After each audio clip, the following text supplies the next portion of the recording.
Hello, everybody. My name is Zach Parrish. I'm the programming librarian here at the Bexley Public Library. So thank you all for coming out. I'm just going to say a few quick words of how this program will run tonight. Because of the magic of the internet, we are going to be joined by Heather Holm on our screen in just a few minutes. But we also have a crowd joining online over a live stream. So at the end of the program, at the end of Heather's presentation, if we have time for Q&A, if you have a question in the room, please just raise your hand. We'll come around with the microphone. That way Heather can hear your question, and those online can also hear your question. Before we get to the featured presentation, I just want to say thank you to Rebecca Ness, who is such a wonderful community partner, specifically for this Love Your Alley series that we've been doing for several years now. So I will turn it over to Rebecca, who will share a little bit about Love Your Alley.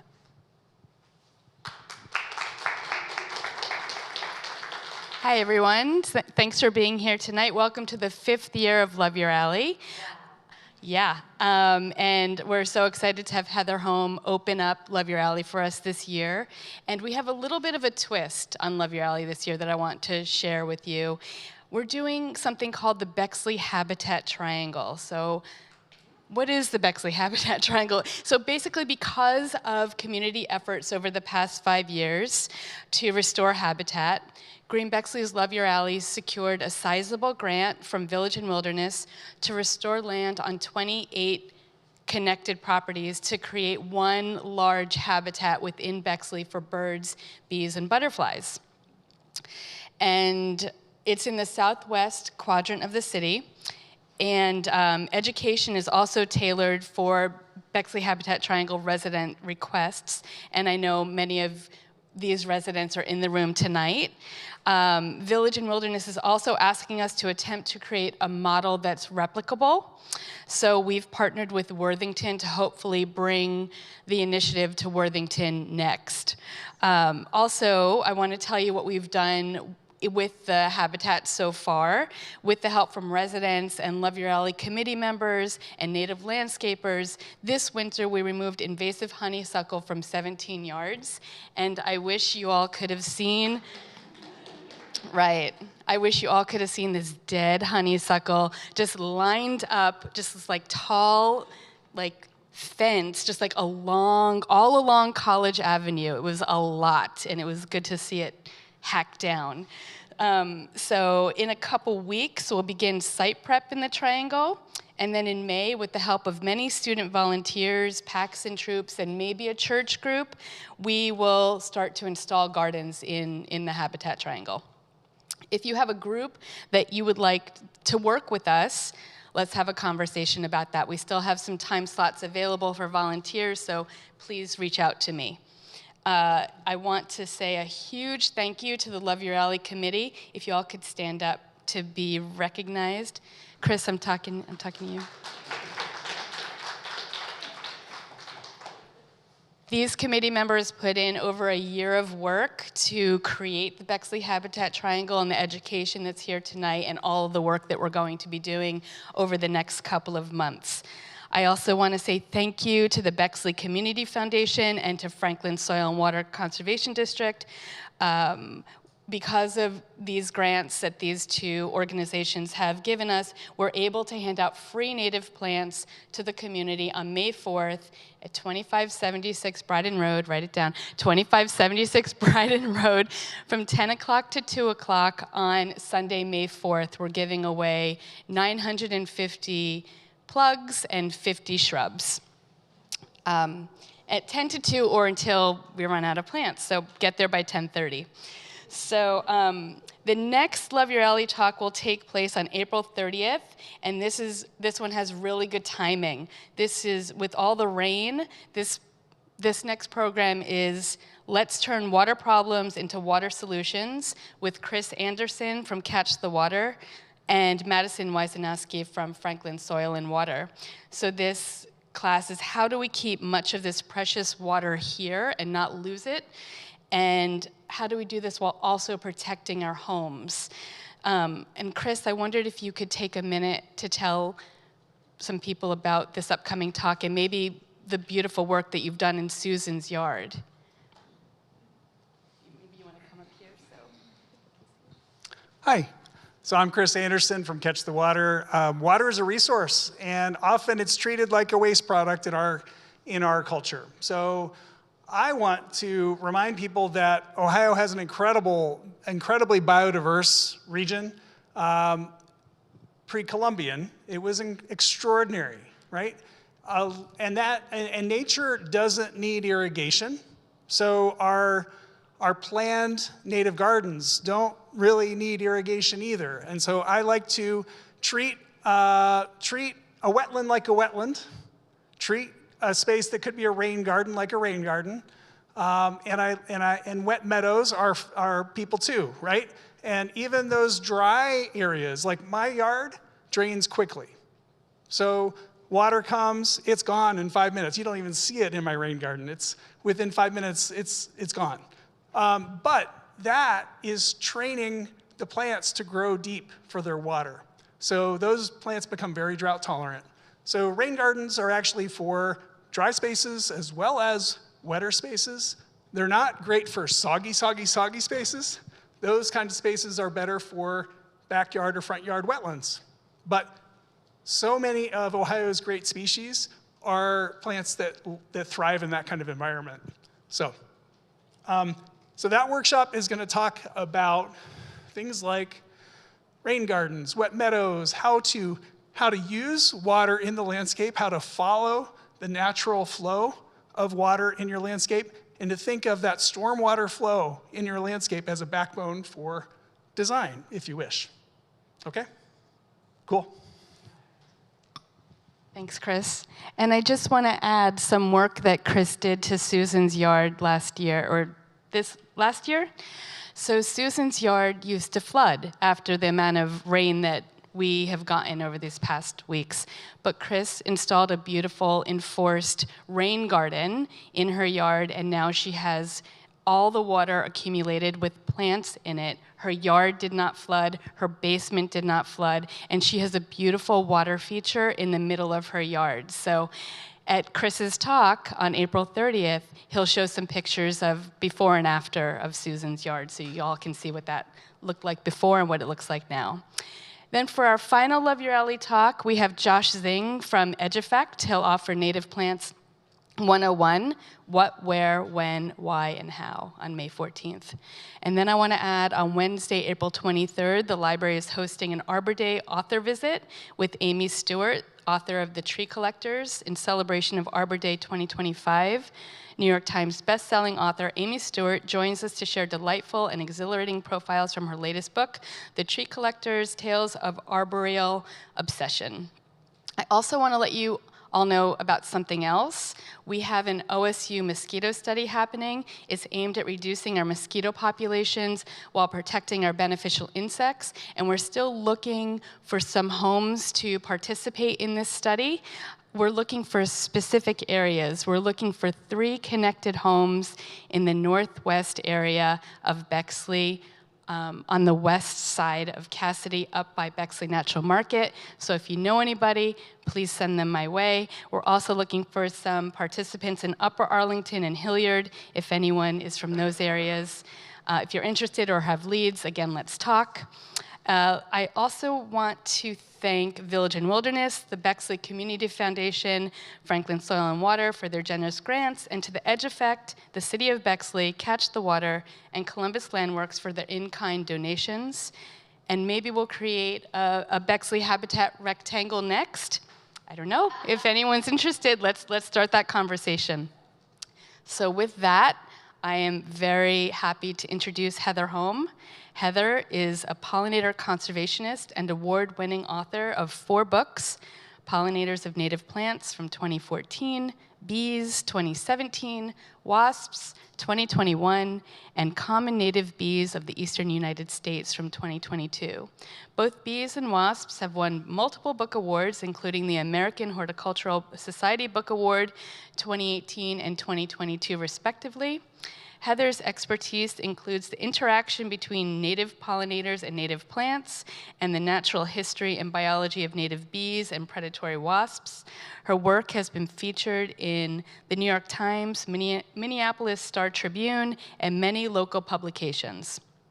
Heather is also an accomplished photographer, and her pollinator photos are frequently featured in print and electronic publications. Heather serves on the boards of the following nonprofits: Friends of Cullen Nature Preserve and Bird Sanctuary, Friends of Minnetonka Parks, and the new Minnesota Oak Savannah chapter of the Prairie Enthusiasts. In her spare time, she's an active community supporter, writing grants and coordinating and participating in volunteer ecological landscape restoration projects. The latest project is a 13-acre oak savanna restoration that will provide thriving habitat for pollinators, birds, mammals, and passive nature-based opportunities for people. Heather Holm.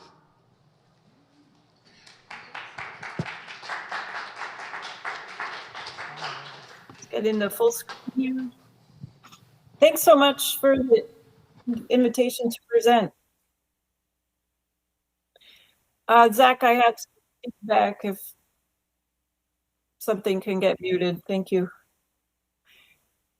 All right, so this evening I'm going to talk about attracting bees and beneficial insects with native plants. And I assume many of you attending this evening already have a garden, and possibly a garden with some native plants. And I hope that many of you are already what I call insect observers or bee watchers. And so this presentation sort of builds on that and highlights many of these other insects that you may see visiting flowering plants that come to your garden. And so I really will be going through some of these primary insect categories, talking about why they are considered beneficial, while some are maybe doing more pollination than others. For example, this bee in this picture is pollinating wild geranium. Another type of insect may not be as effective as this particular bee at actually pollinating the flower. So we'll take a look at these interactions and the reasons why many of these insects visit flowering plants. And then throughout the presentation, as I highlight these different insect groups, I'll be mentioning specific native plants that are good at attracting these insects. But at the end, I'll sort of reinforce many of those plants and give you some ideas and things to think about next time you buy some plants for your garden. What may be a good plant to attract some of these important insects. So to start off, to define what is a beneficial insect, it's basically an insect that is providing some kind of ecosystem service. So a service that is free to us humans. So we're benefiting from it in some way. The two primary ecosystem services I'll be highlighting tonight in the presentation include the pollination of native plants, and that can be from a variety of insects that are visiting these plants. And the second one is the pest population control of other insects that may be destructive to plants. And that can include plants in our home garden or the agricultural crops that farmers are growing to feed people. So this is all interconnected with having good, viable, and diverse habitat with native plants to draw in many of these beneficial insects. But all of these different insect groups are really visiting flowering plants for different reasons. And so here I have 4 types of insects on this slide showing all adults. And for many of the adults, they are interested in the flowering plants to feed on some sort of floral resource, either pollen and nectar. So the picture of the fly on the left, you can see it's a female and she's actively feeding on pollen while she's visiting that plant. Whereas a wasp may be only visiting a flowering plant to feed on nectar. So they all have different strategies and goals when they come to flowering plants. And it's this this diversity of flowering plants in a garden is what is going to attract the adults. And then in turn, many of these adults have, it's the larvae or the nymphs of these adults that I have featured here that are actually doing some of that pest population control. So go back to that fly in the upper left image. That female is actively feeding on pollen. She needs protein from that pollen to create and make eggs. And then she's going to stay within a garden patch where she's finding as an adult that important food resource, and then lay her eggs on some plants where her larvae can prey on certain pest populations control. So it really, the big story here is that having this variety and diversity of flowering plants is going to attract this wide diversity of beneficial insects. But you need to draw them in with those flowering plants for them to remain in an area in order for them to be doing some of this pest population control. So if we look at this planted prairie, for example, it's showcasing a variety of different native plants, different flower colors, different shapes. And this is sort of on a large scale what we're trying to achieve in a smaller home garden. We want different flower colors, different flower shapes, and that will serve a variety of different pollinators and beneficial insects. And it also will provide many hunting opportunities for some of these beneficial insects that are looking for specific insect prey that either them as adults or as the larvae or nymphs are going to be feeding on. So let's take a look at that first ecosystem service, pollination. And in many cases, people believe that if an insect visits a flower, whether it's a bee or other kind of insect, that individual interaction will result in pollination. And pollination is really, really tricky.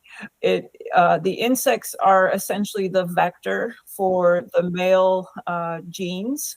So they're picking up pollen grains, but they then need to successfully transfer those pollen grains to another plant of the same species and deposit it on a receptive stigma.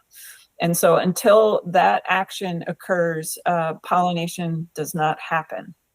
So it's often characterized, the interaction of an insect on a flower, as a mutualistic exchange. The insect is seeking out food either in the form of nectar, pollen, and less frequently floral oil. But in reality, not very many insects are especially good at doing this pollen transfer. So a lot of visits by insects to flowers do not result in pollination. And so the effectiveness of whether an insect is actually pollinating a plant really comes down to a number of things. So if you take a look at this green sweat bee female, she is absolutely covered in pollen while she's visiting that black-eyed Susan flower. So it's very likely if she flies off and visits another black-eyed Susan flower, she's going to be depositing pollen on some receptive stigmas. So it's really the ability or inability for the individual insect to move pollen. And bees inherently are extremely hairy. They have branched hairs, which help the pollen grains adhere. And in the case of female bees, they purposefully collect pollen. So they are purposefully removing pollen around from flower to flower. Other insects, however, may be grooming the pollen off once they visit a flower because they don't have any purpose or role of moving that pollen around, or in the case of female bees, taking that pollen back to their nest to feed their offspring.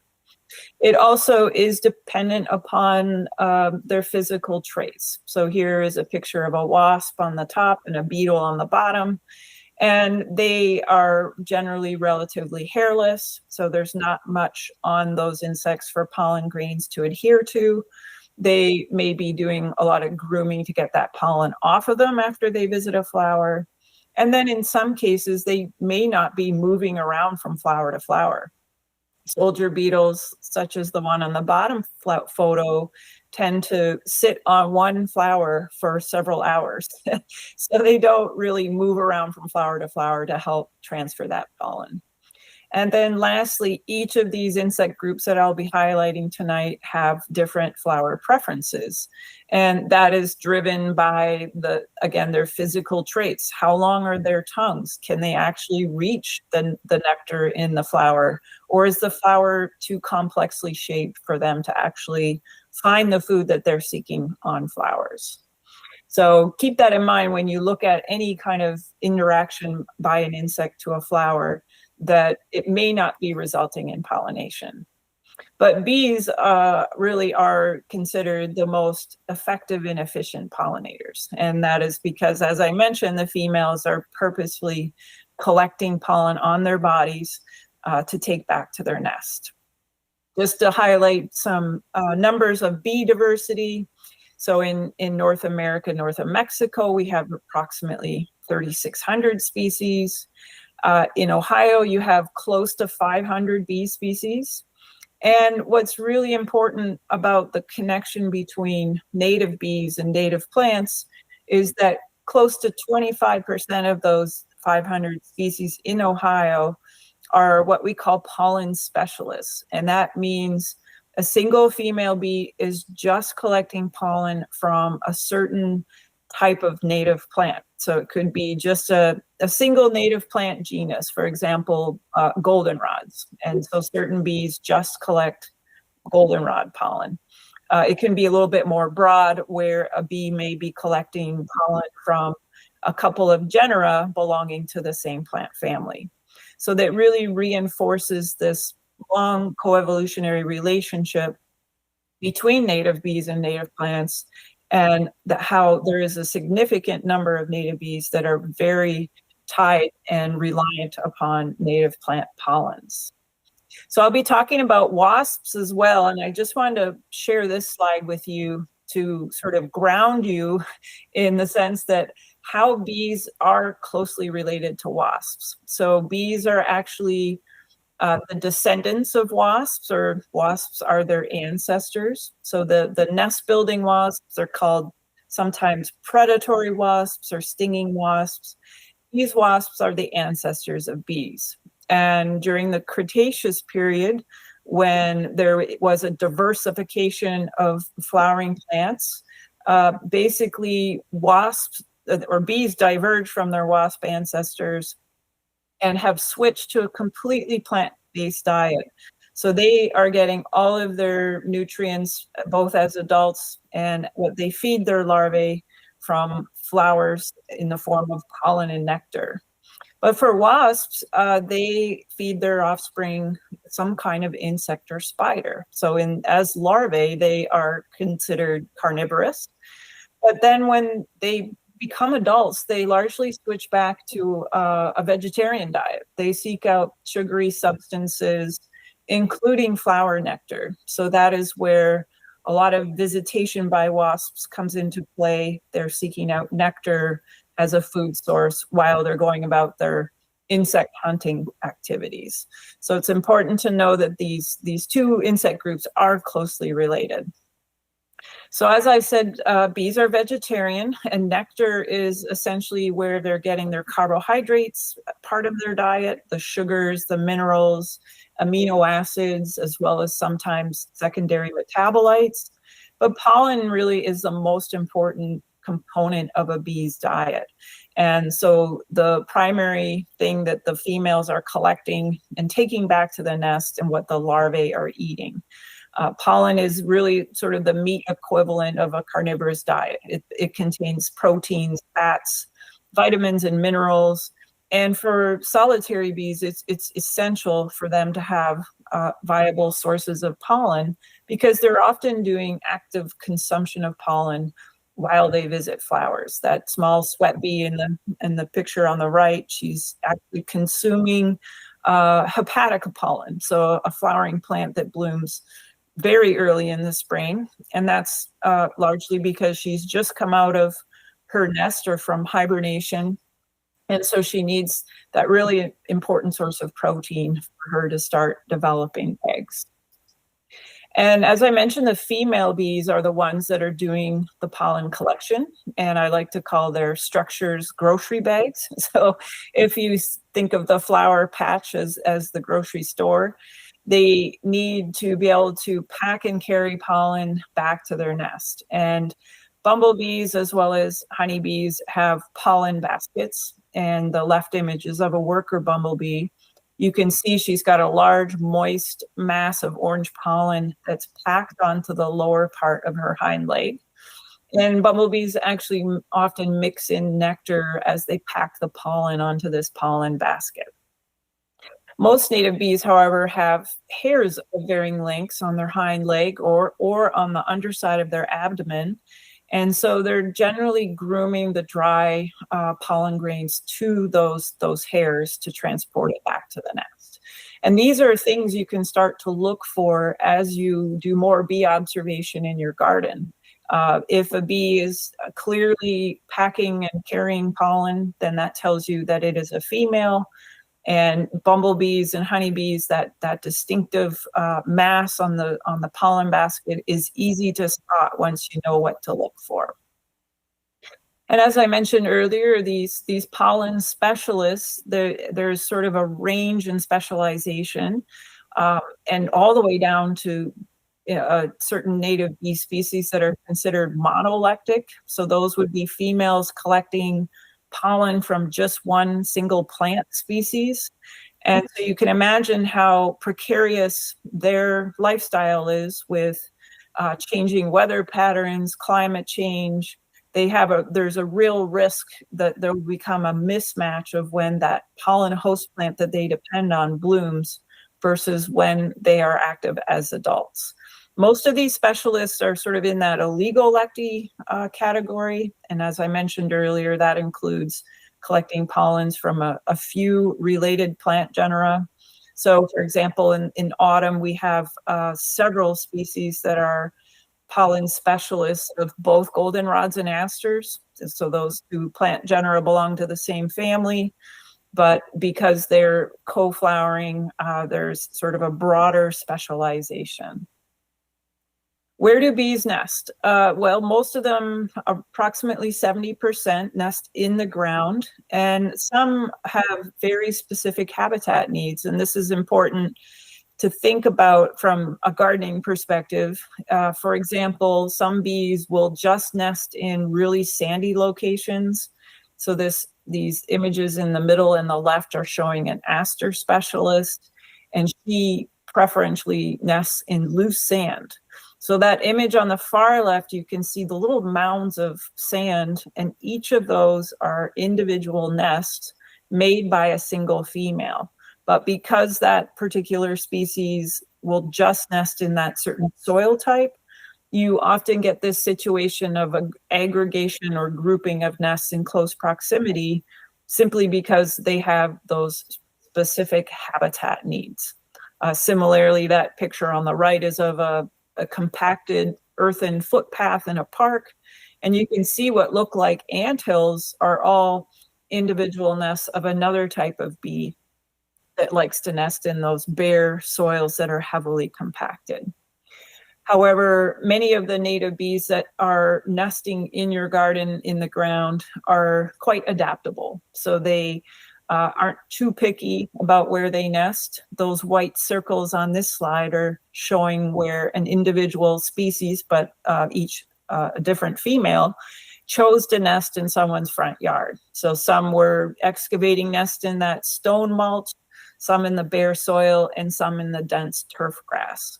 So they're much more adaptable. And as long as those nests aren't disturbed or dug up or sprayed with pesticides, that nesting population will emerge every year at the same time in the same month, and in this case, the month of May. So this time of year, early spring, is a really good time of year to look for nests in your garden before all of your vegetation of your plants starts to grow and cover ground. You can start to see whether or not you may have some native bees nesting within your garden. The minority of bees do nest above ground in usually some kind of pre-existing cavity. The picture on the top is of a standing dead tree showing some old holes created by beetles. And so those would be reused by bees after the beetles have exited. So think about the cavity or the hole and the orientation of the hole. In this example, those would be maybe largely horizontal cavities that the bees would be using. And then inside the cavity, the individual female is depositing a mass of pollen, and that would involve multiple trips out to flowering plants to collect that amount. And then, as you can see from my photo, she lays a single egg on that pollen mass and then uses and collects some kind of natural material to line and make walls inside of the nest. So the orchard mason bee is one of a handful of native bees that collect mud to make their walls or partitions in their nest. But other native bees collect various materials, some tree resin such as pine sap, others will collect pieces of leaves, some will reuse the pithy material from plant stems. And so I'm going to skip that real quick. So here's an example of bees that collect leaf pieces. And these bees are called leaf cutter bees. Someone came up with a very, very good common name for them.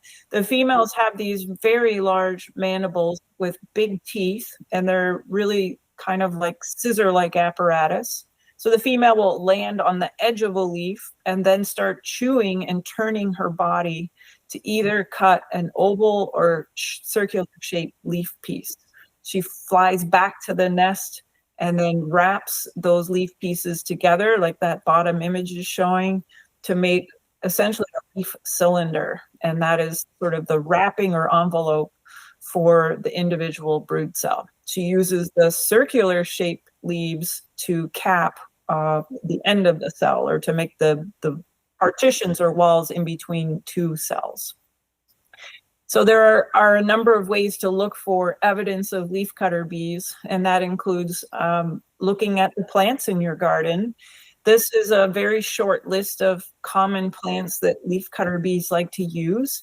And so it's easy to spot the leaf cuts. Usually into late May, June is when I first start to see them. And they really do like very specific plants. A study in 2016 analyzed 54 of the plants that were known to be used by leafcutter bees. And amazingly, they found most of them had, the leaves themselves had antimicrobial properties. So some real reasons and methods as to why these bees are selecting very specific plants. If you are on iNaturalist, which I highly recommend, it's a free community science platform where you can take photos of any living thing and upload them onto the platform. There's a project there called Mega Kylie Bee Leaf Cuts. And so you can take a picture of a plant in your garden like mine here on the slide that has the leaf cuts, upload it to that project, and then you can start to add to the list of plants that leafcutter bees may be using for leaf cuts. We have what I call pesto bees, but that's just my colloquial common name for them. But they are bees that chew up leaf pieces rather than cutting whole leaf pieces. And as you can see, they make almost like a leaf pulp or pesto-like material. And that is what they use to line and partition and cap their nests with. Above ground bees also nest in wood lying on the ground. So this is a really easy habitat piece that you can consider adding to a garden. I have a number of logs in my yard of varying degrees of decay, and these bees tend to like soft, dry, rotting wood. And these two species of sweat bee, the metallic green sweat bee is the most common. And so they tend to be excavating their little wood chambers using an old beetle larva hole, as you can see from this picture on the log, but then they sort of enlarge an area to make a chamber for their nest inside of the log. So that's a really fun and passive way to provide some bee habitat. Getting down smaller in size in these bees, these are extremely tiny bees, about half the length of your baby fingernail. And these are ones that are called pith excavators or stem nesters. So these are the bee genera that you may have heard are nesting in flower stalks. And as you can see, they are reusing that styrofoam-like material. It's called pith. So a lot of the smaller perennials that you may be growing in your garden, such as goldenrod, coneflowers, asters, those stems are very strong and fibrous. And if you were to cut one, you'd notice that it's filled with this white pith-like material. And these little bees bore down and make this long linear cavity inside of the flower stalk, and to make their nest. So this is another thing you can do in a garden is this time of year in spring, if you haven't yet cut back your perennial plant material, you can cut it back, leaving anywhere from 8 to 24 inches of last year's flower stalk stubble. So it's going to be dry, not green and growing. And the act of you cutting those stems creates these opportunistic openings for these really tiny cavity nesting bees. Now, you don't have to go this crazy like the photo shows. You can just try out a few plants, such as the ones I mentioned, the goldenrods or asters, just to see if you start to get some bees excavating into those flower stalks. That graphic is available to download from my website, and I'll have a link to that at the end of the presentation. So that's a great explanation of what's going on from the plant side and the bee side if you add stem stubble to your garden. All right, back to the wasps. So we're now going to switch over to some additional ecosystem services. And as you can see from this slide, predatory wasps as well as parasitic wasps are extremely important in ecosystems and in our garden even. So generally each individual wasp species has very specific prey that they are seeking in a landscape. So they are only hunting perhaps an insect family or even just a handful of insects belonging to a couple of genera within a family. But collectively across the landscape, wasps are so important at keeping pest populations in balance. So those other insects that are feeding on foliage, eating seeds, are hunting destructive insects. Wasps are doing the lion's share of the hunting of those insects. So we have to learn to love wasps because they really, really are important for our ecosystems and even our gardens. And they are very similar to the bee specialists. They do have very specific prey, as I mentioned.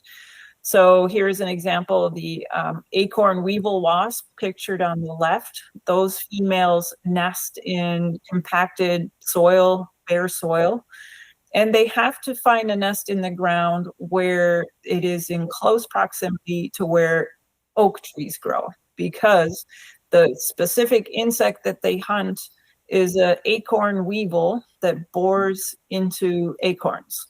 So you can imagine that the specialization layered across a habitat for each of these individual insects, it gets quite specific because of this prey specialization.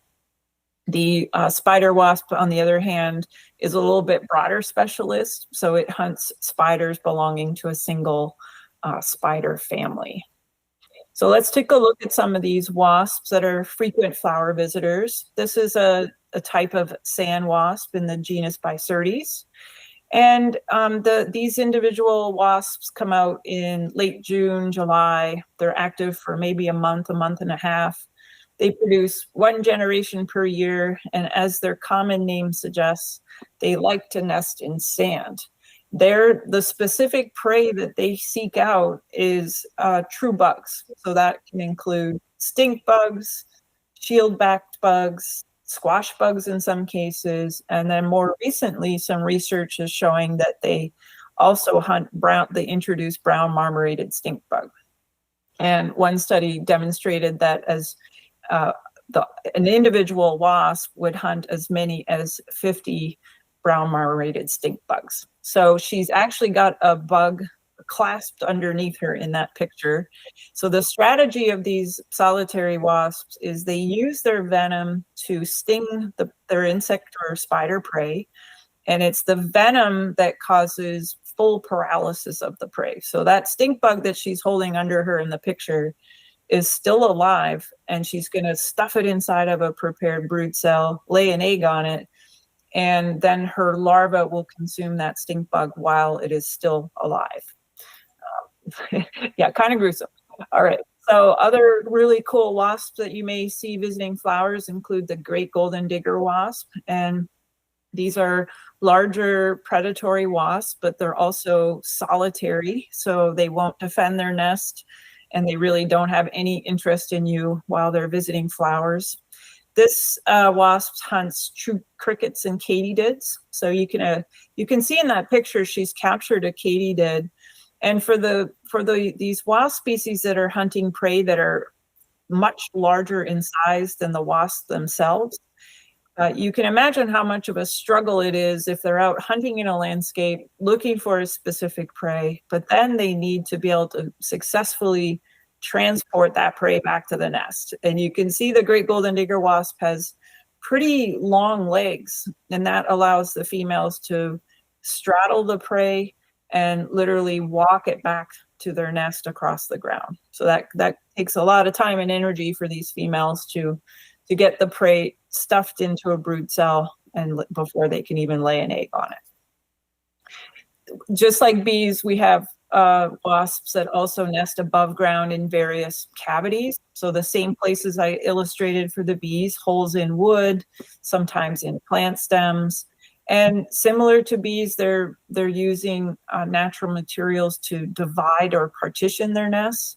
And here is inside a nest of a mason wasp, and you can see she's captured numerous caterpillars and stung and paralyzed each of those. They're still alive, but she's made a big pile of caterpillars in the individual brood cells and then laid a single egg on the pile for her offspring to consume.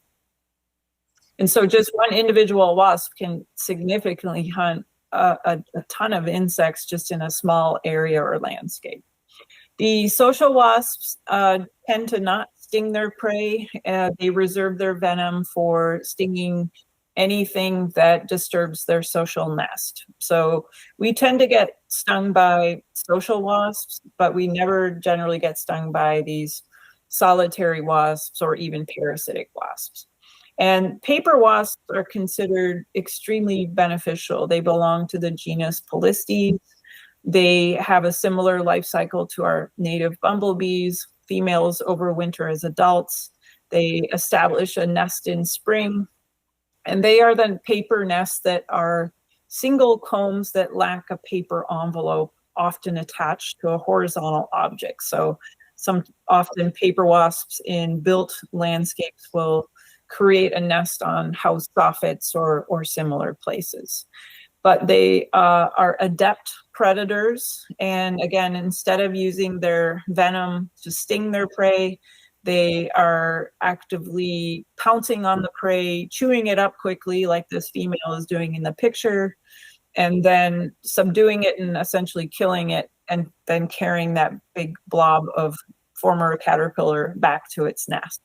And much research has demonstrated how important paper wasps are for agricultural production fields. They're very good at hunting tomato hornworms, cabbage loopers, and in the southern states, the fall webworm. So don't discount those those social wasps. And then the most wasp diversity occurs in this group called the parasitic wasps. And they are more primitive wasps than the social and solitary wasps that I just highlighted. They do not have a nest, and they have more primitive anatomy as well.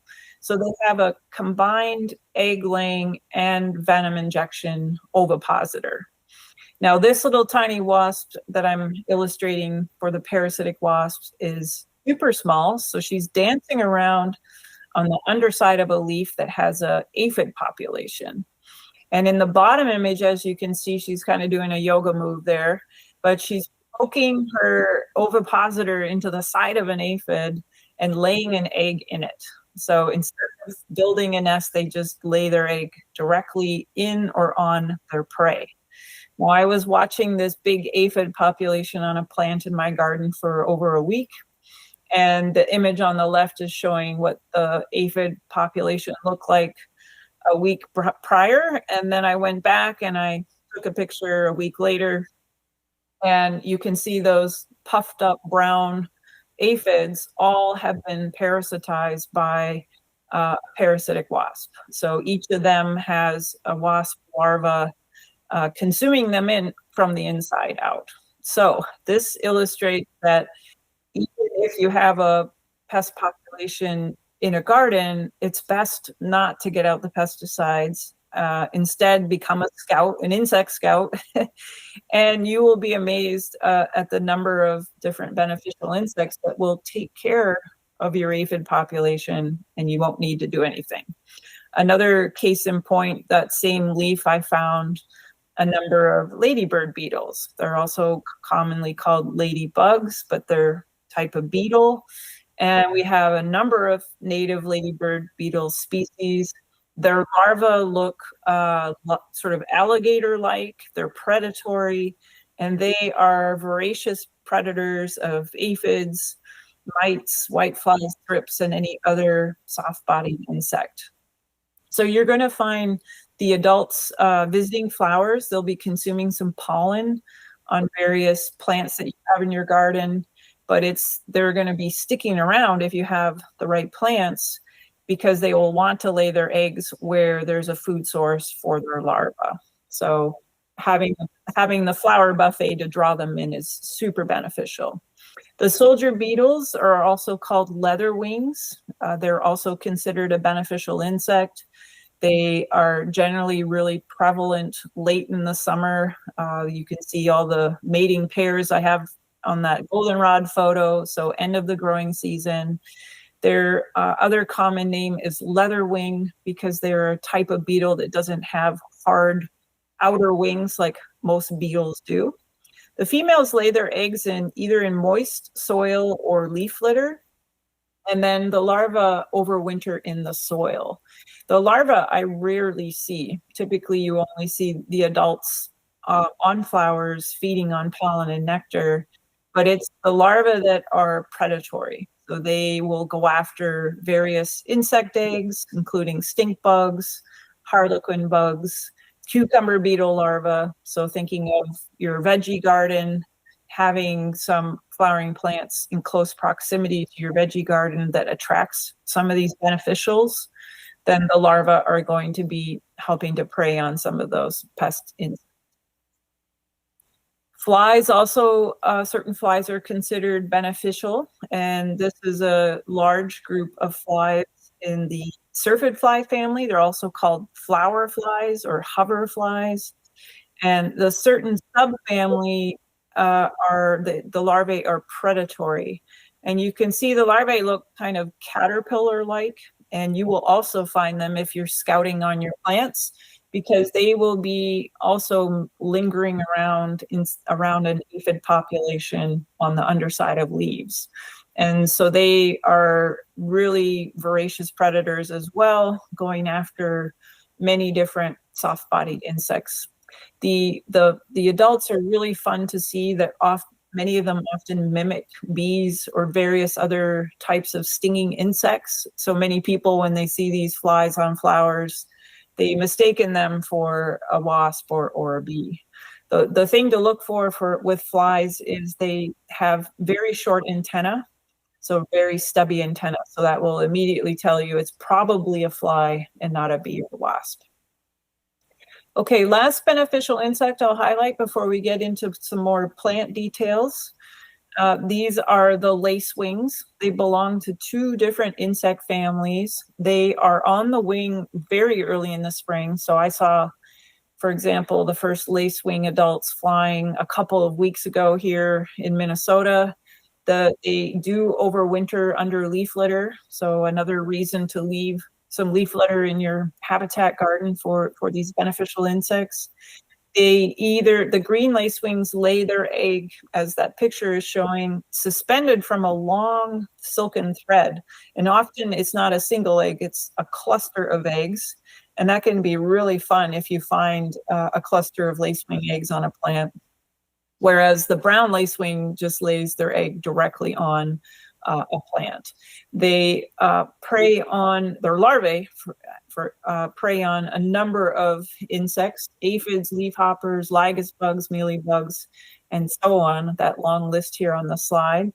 And the larvae kind of remind me of the ladybird beetle larvae. They also they're long and linear. They look alligator-like, and they have big sickle-like mandibles that they use to chomp on their soft-bodied insect prey.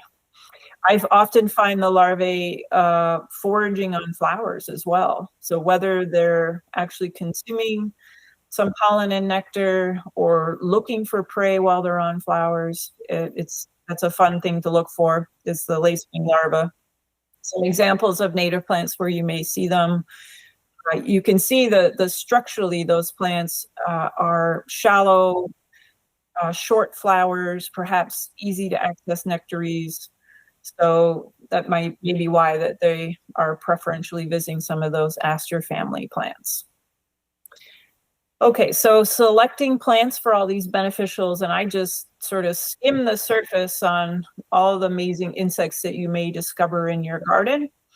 But if we first look at plants for bees, one really important thing is to think about some of the pollen host plants that the specialists rely on.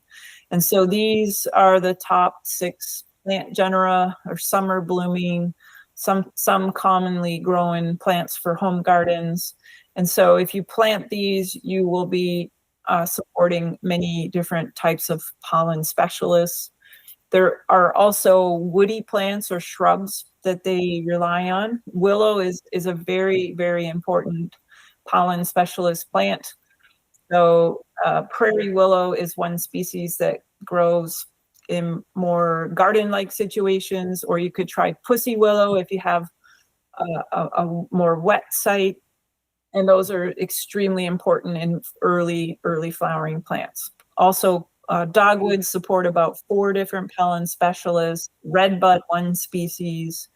And if you can grow any of the vacciniums, such as blueberry or huckleberry, they also support some specialists. So that's some sort of out-of-the-box things to think about for bees and the specialists. For the rest of the insects, the other beneficials, the non-bee insects, you have to kind of think a little bit differently for those. They, as I mentioned at the beginning, they tend to have shorter mouth parts.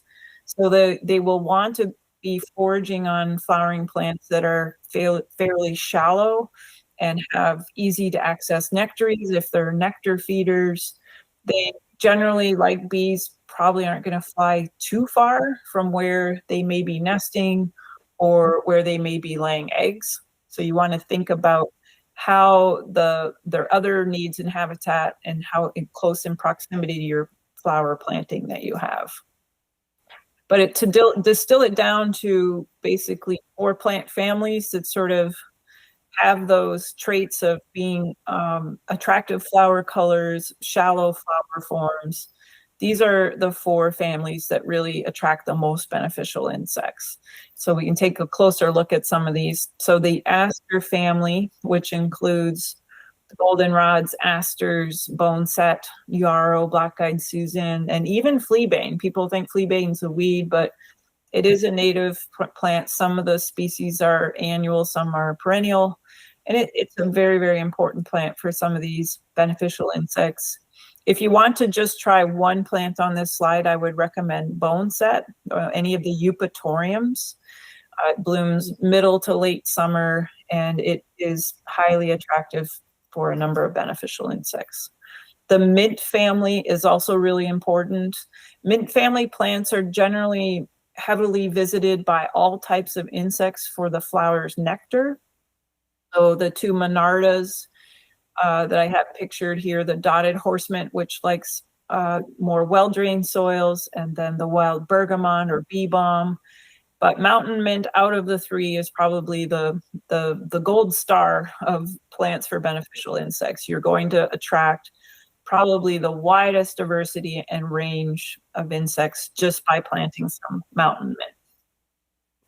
The carrot family has the really shallow flowers arranged in umbels. So the golden Alexander's is an early blooming plant in May. And that is really important for some of these solitary wasps that come out fairly early in the season. And as you can see from these photos, the flowers are shallow, so very easy for these short-tongued insects to access the nectaries. Second to last plant family is the pea family. And the pea family has various flower structures. That baptisia or indigo flower is a typical pea flower form. And that's a little bit more complexly shaped flower that requires some manipulation by a bee or other insect. But other plants such as partridge pea are really, really interesting. Those flowers are nectarless, so you will find bumblebees and other native bees actually coming and visiting the flower for pollen. But the insects that aren't interested in pollen, the plant offers nectar in these really tiny glands on the leaf stems. The glands are called extrafloral nectaries. So the plant is producing essentially the pollen and nectar in two different locations on the plant. So if you, partridge pea is annual, but it's a fun plant to grow just to watch all the different insects that are attracted to it.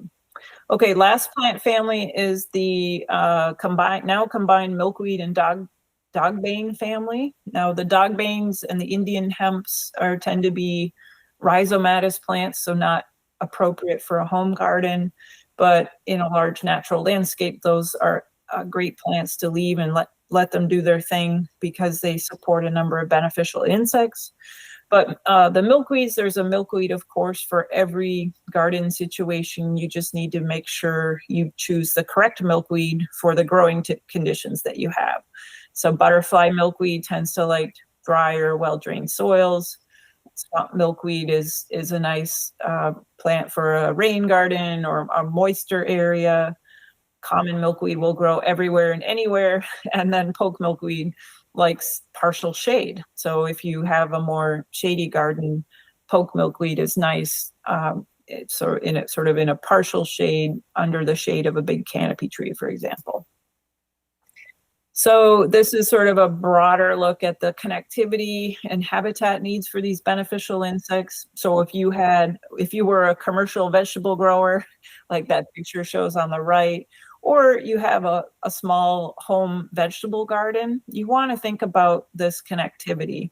Do you have these various flowering plants in close proximity to where you're growing vegetables, where these beneficial insects could help prey on pest insects on your veggies?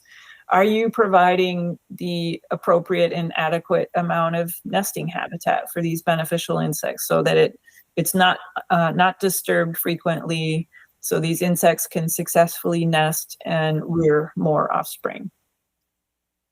And these are really easy things to do, especially putting a log lying on the ground, or experimenting with leaving some stem stubble or a part of your garden by leaving some leaf litter. Those are all very important places for many of these beneficial insects for some part of their life stage, whether they're overwintering under leaf litter or nesting in these flower stalks. So just start with some small changes and do lots of observation and enjoy what you may be attracting.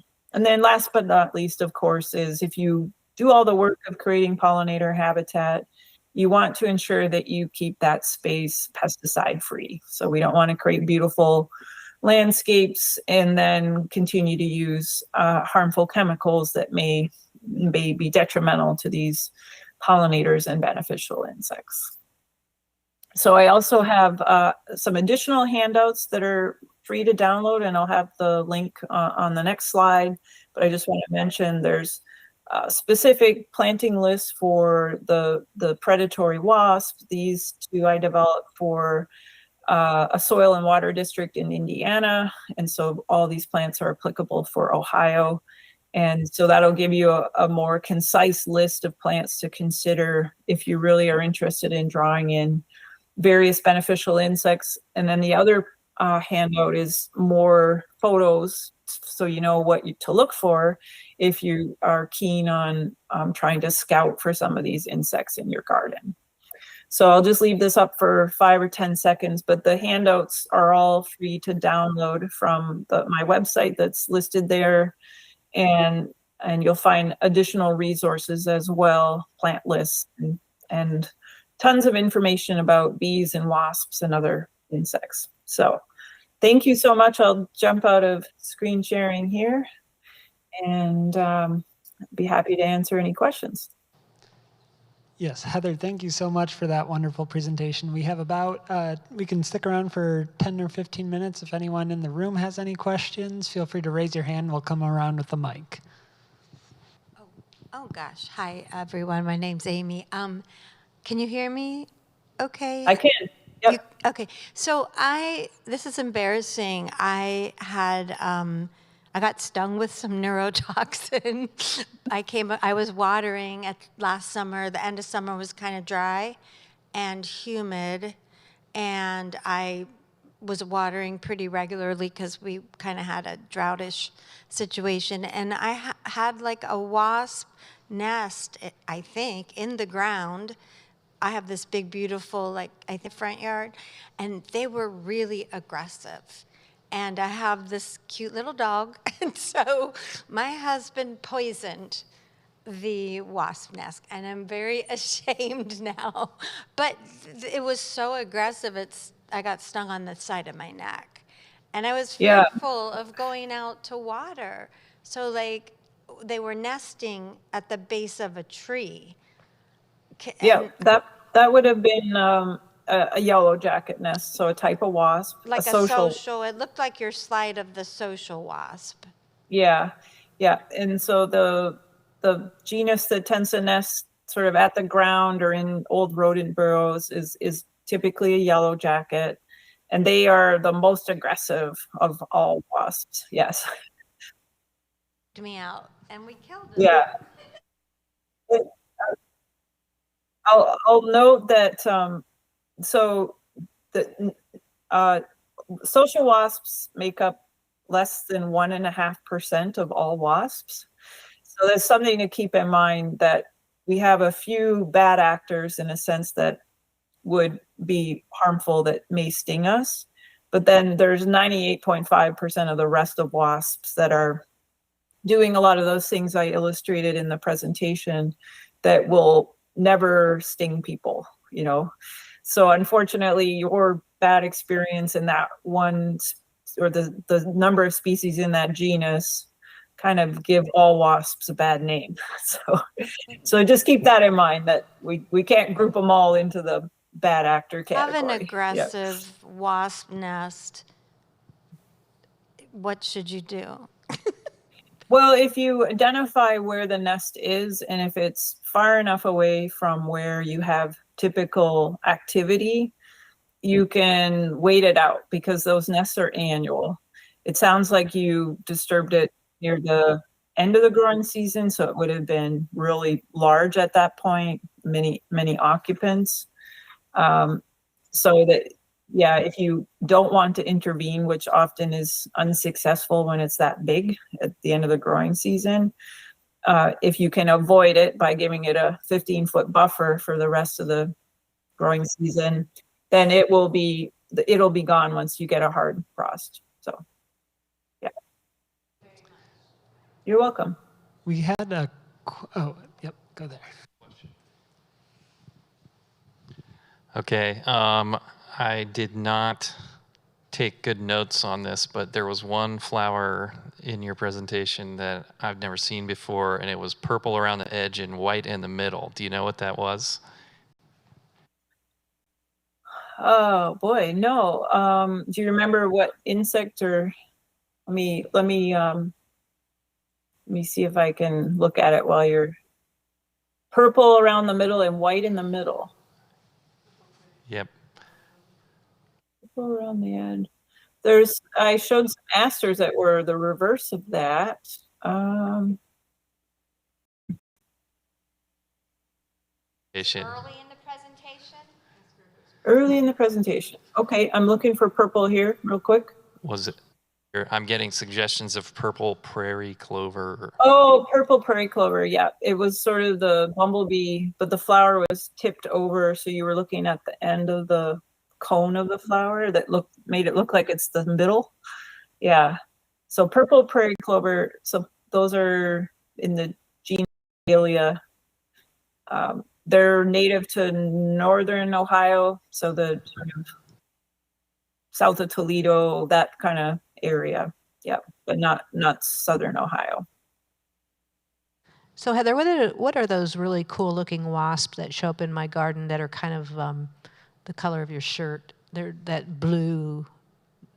Oh yeah, there's two that are sort of that bluey color. There is the great black wasp, which is black, but then it has that make it appear blue. And that one is related to that great golden digger wasp I showed in the presentation. And then there is a spider hunting wasp, and boy, I'm gonna forget. I think it's called the blue mud dauber, but I remember the Latin name better. And it's more of like what I'd call a metallic blue and very, very shiny. And you'll see it sort of on the ground and hunting for spiders. It tends to be a less frequent flower visitor than some of those other wasps. So hopefully I got it for you. One of the two. Someone, really quick, someone online asked for some clarification. They said that they've been told that lupine is a nectarless flower. So I guess just some clarification on that. Yeah, sorry, I just need to rehear which plant that you mentioned. Lupine, I might be saying that wrong. Lupine. Oh, lupine. Yeah, there's varying references on that. A lot of the pea family plants can be sort of low nectar. So some sources state that lupine's nectarless. Others say that it produces small quantities of nectar. So I have yet to hear from someone who actually actually determine which is the case. So in my experience with insects visiting lupine, I tend to see them doing what I call nectar foraging behavior, like sticking their head in the flower as they push it down, seemingly to feed on nectar. But whether they're just trying to and realizing that none is there, I'm not sure. Hi, Heather. So my question, I really like caterpillars. I love caterpillars. I plant plants so that I can have more caterpillars at home, right? And so I've noticed that some of the spicebush, or not spicebush, but swallowtail caterpillars, when they're in their cocoons, they often, or they get parasitized probably before they're in the cocoon in some cases. But I have such a hard time with.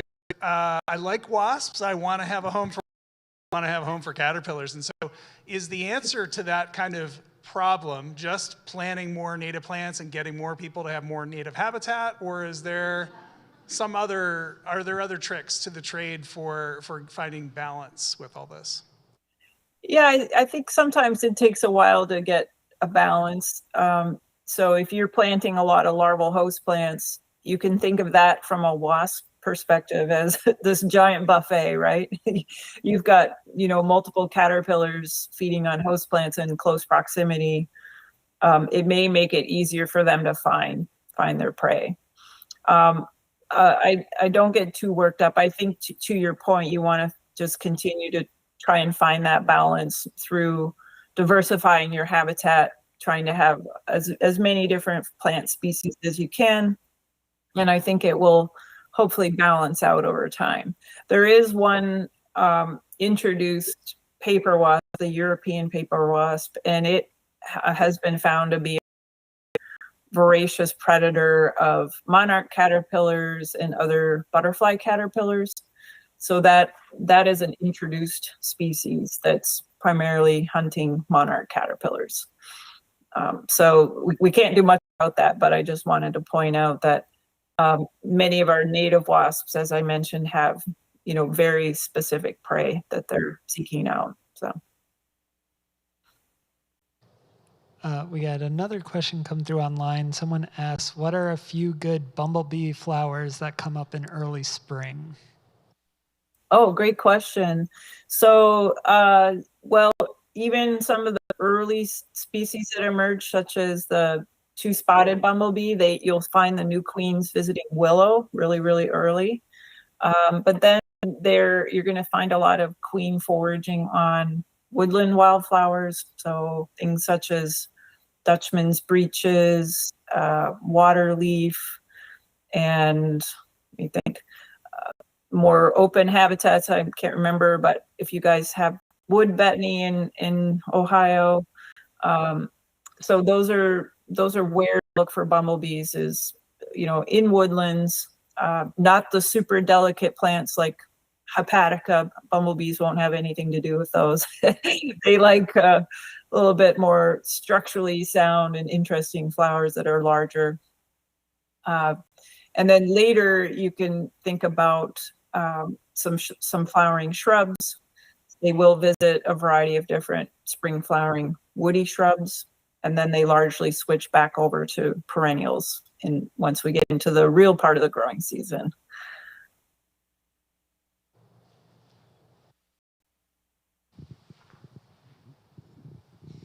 Hi, Heather.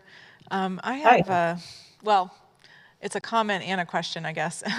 I did find a solution for yellow jacket nests in the ground, but it might be a problem for some people, depending on how large your yard is. But I did discover that skunks like to eat yellow jacket nests. So, yes. Because my husband got stung really bad, and then I went out the next day to go look at it, and I noticed that it had been dug up, and I